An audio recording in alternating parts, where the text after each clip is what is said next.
Jangan lagi ada pemandangan bahwa sebenarnya THR itu digunakan secara serampangan dan dijadikan sebagai tameng oleh pihak-pihak tertentu, oknum-oknum tertentu untuk melakukan pemalakan kepada perusahaan ataupun pribadi-pribadi yang saya kira dinilai punya keuntungan dan kelebihan ekonomi di atas rata-rata. Di hari-hari tertentu ada acara-acara nasional seperti Agustusan, acara-acara agamaan lain, itu juga sering tuh datang kelompok-kelompok atas nama ormas tertentu yang kemudian melakukan dengan upaya-upaya yang sifatnya memaksa, dengan upaya-upaya kekerasan dan seterusnya. Bismillahirrahmanirrahim. Assalamualaikum warahmatullahi wabarakatuh. Belakangan ini ramai sekali ada pihak-pihak tertentu, oknum-oknum tertentu atas nama ormas, atas nama LSM, melakukan pemalakan atas nama tunjangan hari raya alias THR. Tentu ini menjadi berita yang sangat kontroversial, menimbulkan polemik di masyarakat. Bagaimana mungkin THR itu dilakukan dengan upaya-upaya yang tidak beradab, penuh dengan intimidasi, dan penuh dengan ancaman-ancaman. Makanya banyak sekali pihak yang kemudian mengutuk bahwa sebenarnya tunjangan hari raya ini dalam konteksnya apa yang perlu dijelaskan, dan yang paling penting, jangan lagi ada pemandangan bahwa sebenarnya THR itu digunakan secara serampangan dan dijadikan sebagai tameng oleh pihak-pihak tertentu, oknum-oknum tertentu untuk melakukan pemalakan kepada perusahaan ataupun pribadi-pribadi yang saya kira dinilai punya keuntungan dan kelebihan ekonomi di atas rata-rata. Itulah yang kemudian saya tertarik untuk bicara tentang THR. Biasanya yang pertama, saya ingin membicarakan apa bedanya THR, sodakoh, dan kemudian pemalakan. Pertama yang ingin saya katakan, THR itu jelas kok diatur dalam undang-undang, undang-undang ketenagakerjaan, bahwa perusahaan itu wajib hukumnya, instansi-instansi itu wajib hukumnya memberikan tunjangan hari raya namanya kepada pekerja ataupun kepada pegawai, karena pekerja dan pegawai ini dinilai punya kontribusi untuk bagaimana meningkatkan sebuah produktivitas, meningkatkan kinerja sebuah instansi ataupun perusahaan. Jadi dalam konteks itulah para pekerja ataupun buruh ini wajib untuk mendapatkan hak tunjangan menjelang hari raya. Kalau kita agak sedikit mau telusuri ke belakang, sebenarnya THR ini ada sejak zaman Pak Soekarno jadi presiden. Saat itu seorang Perdana Menteri, namanya Perdana Menteri Sukiman, mengeluarkan satu kebijakan tahun 1951, di mana kebijakan itu dikeluarkan untuk memberikan tunjangan, terutama untuk mendorong kesejahteraan kepada para ASN. Dulu disebut dengan pamong praja, kalau di kita saat ini adalah ASN. Dulu memang di zamannya Pak Soekarno, kebijakan itu dikeluarkan untuk mendorong bagaimana para pamong praja ataupun ASN itu mendapatkan kesejahteraan. Tidak lama setelah itu, tahun 52, kelompok-kelompok buruh dan kelompok-kelompok pekerja itu protes. Kenapa yang kemudian diberikan kesejahteraan menjelang Lebaran itu hanyalah kepada pamong praja dan ASN itu? Dalam konteks itulah ketika buruh juga mereka meminta hak-hak politik mereka, hak-hak ekonomi mereka khususnya kepada pemerintah. Maka tahun 1956 misalnya, kemudian muncul imbauan dari Menteri Ketenagakerjaan bahwa perusahaan-perusahaan apapun yang ada di negara itu wajib hukumnya juga memberikan tunjangan jelang hari Lebaran.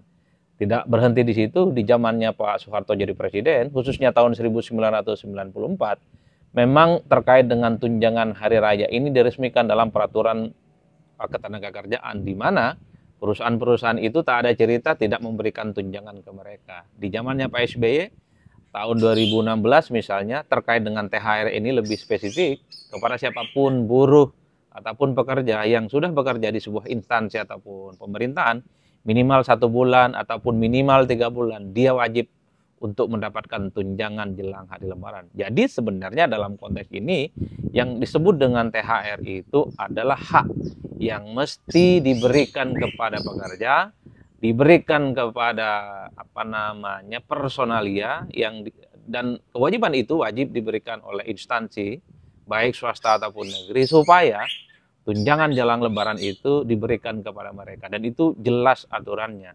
Lalu bagaimana dengan fenomena politik belakangan ini? Yang kedua, itulah yang ingin saya katakan. Istilah THR itu kemudian digunakan secara serampangan. Belakangan ini kalau ada orang pulang kampung dari perantauan, di kampung, sanak pemilih dan handai taulan juga minta dong THR, tunjangan hari raya. Ataupun misalnya ketika ada pihak-pihak lain yang mungkin kalau ada melihat seseorang itu yang punya kecukupan secara ekonomi, juga diminta soal tunjangan hari raya. Ya, saya kira permintaan THR itulah yang saya kira digunakan istilahnya secara serampangan. Nah, itu yang saya lebih melihat kepada sebagai sebuah sodakoh ataupun hadiah jelang Lebaran. Jadi kalau ada individu ataupun pribadi-pribadi yang kemudian dimintai tunjangan hari raya oleh siapapun, oleh teman, oleh sahabat, oleh kolega dan seterusnya, itu sebenarnya lebih pas kalau disebut dengan sodakoh yang diberikan secara sukarela, dan itu bukan THR. Jadi THR ini sebenarnya secara definitif diatur oleh Undang-Undang Ketenagakerjaan, di mana ini merupakan hak pekerja yang wajib hukumnya diberikan oleh instansi, ya. Itu yang menurut saya cukup clear. Sementara sodakoh yang juga sering disebut sebagai THR itu adalah pemberian yang sifatnya sukarela, tidak terlampau mengikat, dikasih boleh, tidak dikasih pun juga boleh. Jadi kalau ada teman-teman yang mungkin melihat kanan kiri itu ada yang pulang dari kampung, ataupun habis dia datang dari luar negeri karena bekerja misalnya, kemudian dimintain THR, itu bukan THR dalam definisi undang-undang.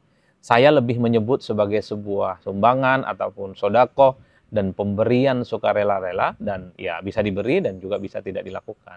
Yang ketiga, lalu bagaimana Pak Hadi jika ada orang tertentu, ormas tertentu, LSM tertentu, oknum-oknum tertentu mendatangi perusahaan, mendatangi lembaga-lembaga yang melakukan kegiatan ekonomi dengan cara-cara kekerasan dan intimidasi. Saya menyebutnya ini bukan THR, saya menyebutnya ini bukan sodako, tapi adalah pemalakan atas nama THR. Ini adalah kejahatan-kejahatan yang berlindung di balik THR. Ini adalah pemerasan dan kejahatan atas nama THR. Jadi kalau kita melihat fenomena apa yang ada di Depok, ada di Bekasi, ada di Jakarta, dan di tempat-tempat yang lain, ada ormas dan kelompok tertentu marah-marah, mengintimidasi, bawa senjata tajam, merusak fasilitas, hanya karena tidak diberikan THR, saya kira itu bukan THR. Saya kira itu bukan atas nama sodakoh, itu adalah kejahatan, itu adalah pemalakan, dan itu adalah kekerasan yang saya kira itu wajib hukumnya untuk ditindak dan dilaporkan kepada pihak-pihak yang berwajib. Karena tidak ada ceritanya THR itu sifatnya paksaan. Tidak ada ceritanya sodakoh itu sifatnya paksaan. Yang dilakukan oleh ormas tertentu, oknum-oknum tertentu yang belakangan ini cukup viral, itu adalah intimidasi, pemaksaan, dan kejahatan yang dilakukan secara terstruktur dan sistematis. Nah, itulah yang saya sebutkan. Sebenarnya pemalakan-pemalakan semacam ini bukan hanya terjadi jelang Lebaran. Di hari-hari tertentu ada acara-acara nasional seperti Agustusan, acara-acara agamaan lain, itu juga sering tuh datang kelompok-kelompok atas nama ormas tertentu yang kemudian melakukan dengan upaya-upaya yang sifatnya memaksa, dengan upaya-upaya kekerasan dan seterusnya dan seterusnya. Jadi ini jelas adalah premanisme berjubah THR. Oleh karena itu, saya kebetulan berinteraksi dengan begitu banyak pelaku-pelaku UMKM, terutama UMKM kelas menengah ke bawah. Sebut saja misalnya kawan-kawan warung kelontong di Madura. Bisa ditanya ke mereka, yang buka warungnya 24 jam, hampir tiap hari dan tiap malam. Mereka itu didatangi oleh oknum-oknum tertentu, ya mereka malak dan mereka memaksa. Atas nama apapun.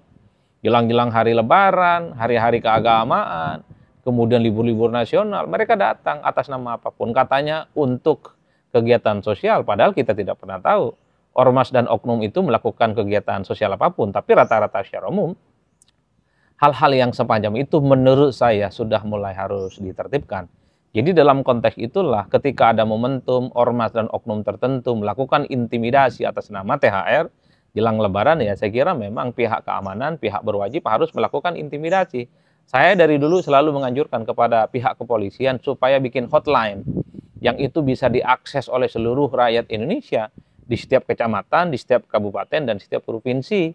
Hotline ini adalah akses langsung yang bisa diakses oleh rakyat kepada pihak berwajib. Jadi kalau ada ormas-ormas tertentu yang gaya-gayaan, petentang-petenteng, mengintimidasi, bawa proposal, kira-kira begitu, ya harus dilaporkan dan harus direspon secara segera.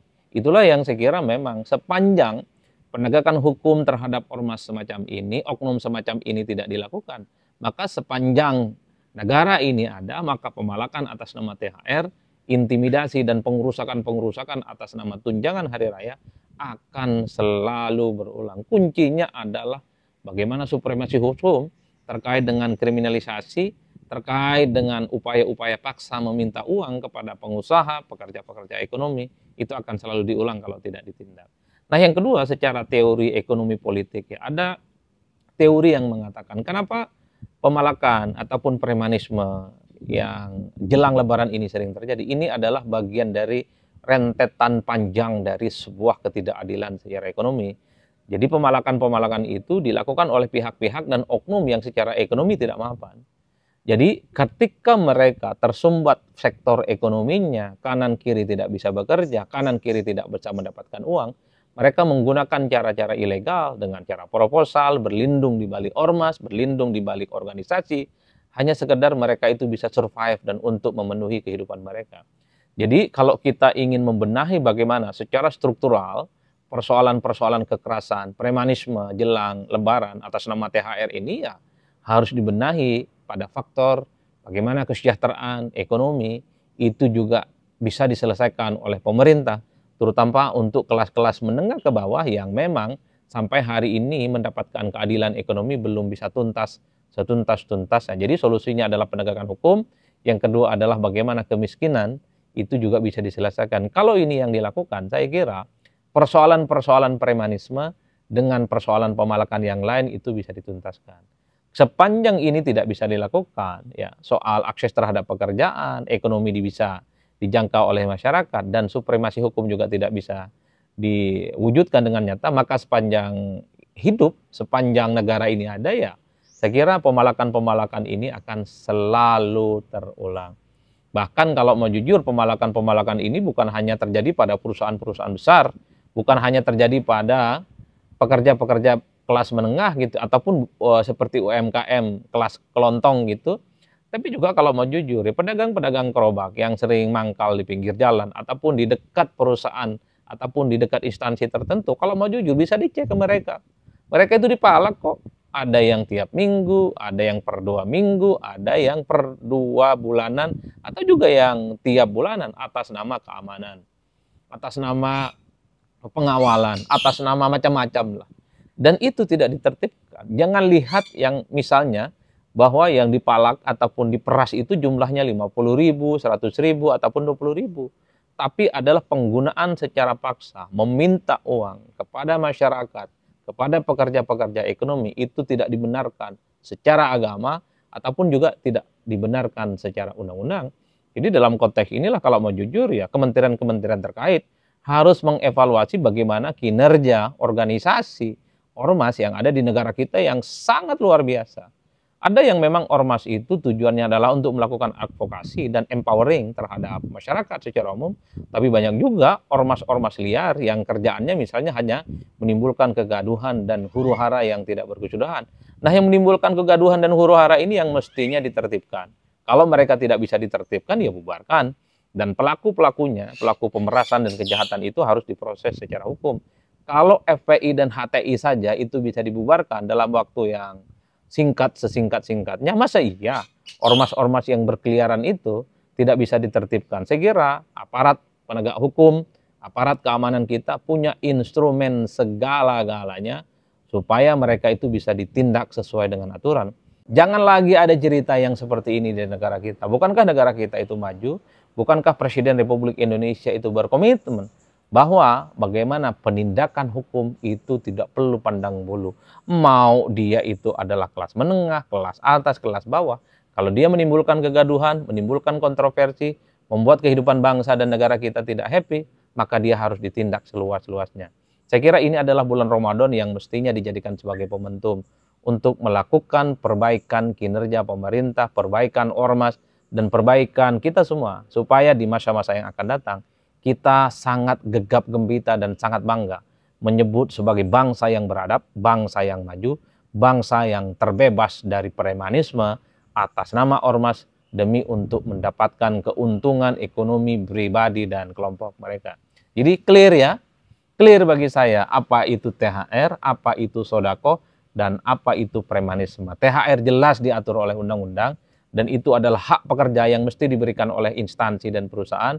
Sodako itu sifatnya sukarela, di mana kalau ada orang minta uang, minta duit jelang lebaran bisa dikasih, ataupun misalnya bisa juga tidak dikasih. Yang ketiga, premanisme. Premanisme ini kan tanpa kompromi. Setiap tempat yang dia datangi, wajib hukumnya diberikan apa yang mereka minta, khususnya uang dan uang.